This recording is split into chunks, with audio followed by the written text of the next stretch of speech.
The arena in Japan was alive with anticipation. Thousands of fans filled the seats, their voices echoing through the massive hall as the bright lights focused on the ring. The atmosphere carried a unique energy, the kind that only combat sports can produce. Inside the ropes stood two dangerous heavyweights. On one side was Andre Kovalev, the undefeated Ukrainian fighter who had carved his name through regional circuits. With a powerful frame and relentless forward pressure, Kovalev was known for absorbing punishment while continuing to move forward like a machine.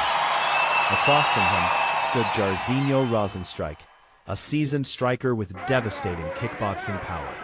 Calm, calculated, and experienced, Rozenstruik had faced adversity before and learned how to survive it. The bell rang. But before the fight truly settled in, controversy appeared. Officials issued a yellow card, penalizing Kovalev for greasing. The punishment meant an immediate deduction from his purse. The crowd murmured as the unusual start added tension to an already explosive matchup. Finally, the fighters began to engage. Kovalev moved lightly for a heavyweight, circling with his guard high. Rozenstruik remained patient, measuring distance, waiting for the right moment. A jab from Kovalev sliced through the air. Moments later, Rozenstruik answered with a crushing right hand. The impact echoed through the arena. Rozenstruik's punches were landing with terrifying force. His technical striking allowed him to slip inside and deliver powerful counters. But Kovalev showed incredible toughness. Even after absorbing heavy shots, he refused to retreat. Instead, he kept pressing forward, step by step, challenging Rozenstruik in the center of the ring. Blood soon began to show on Kovalev's face.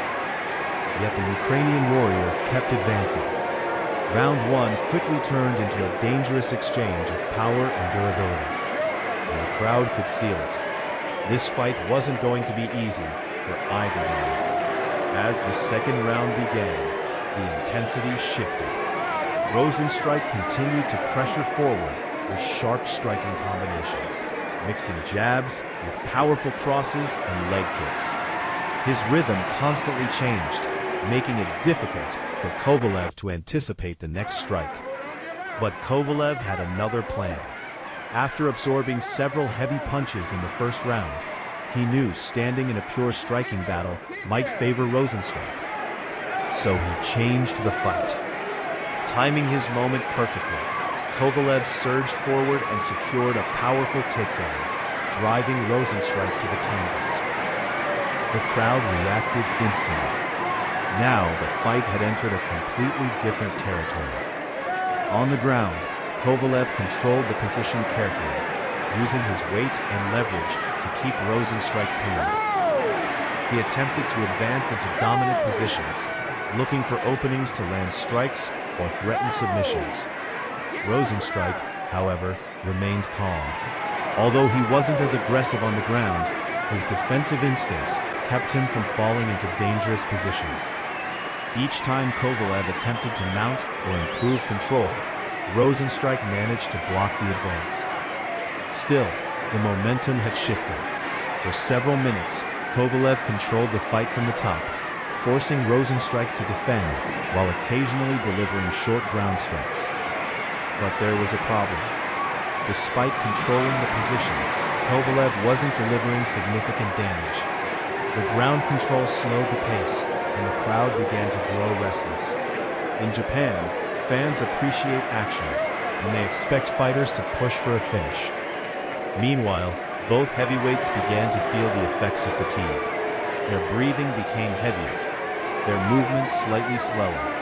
By the end of the round, the fight felt balanced. Rozenstruik had delivered the more dangerous strikes earlier, but Kovalev had controlled much of the grappling exchange. Which fighter truly had the advantage? By the time the third round began, exhaustion had clearly set in. Heavyweights rely on explosive power, but that power comes with a price. After 2 intense rounds of striking and grappling, both fighters were breathing heavily. Rozenstruik, however, sensed opportunity. He began pushing forward again, searching for openings to unleash his powerful punches. Kovalev attempted another takedown, hoping to return the fight to the ground where he previously found success. But this time, Rozenstruik defended it. And suddenly, the momentum changed again. Rozenstruik gained top position and began landing brutal strikes from above. Unlike earlier in the fight, these punches carried serious danger. Every time Kovalev tried to move, another punch came crashing down. The Ukrainian fighter attempted to defend, tying up Rozenstruik and absorbing the punishment while searching for an escape. But it was clear now. The damage from Rozenstruik's strikes was adding up. Both fighters were exhausted, their movements slower, their bodies drained from the brutal battle.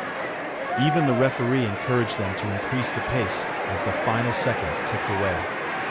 The crowd remained loud, urging the heavyweights to finish strong. Yet neither man could find the knockout blow. As the final bell rang, both fighters stood in the center of the ring, exhausted but proud. The fight had gone the distance. Moments later, the judges delivered their decision. Despite the early yellow card and the grappling pressure from Kovalev, the judges believed Rozenstruik's striking damage had made the difference. The result was clear. Jairzinho Rozenstruik was declared the winner. His undefeated record remained intact. For Kovalev, it was a hard lesson on the international stage.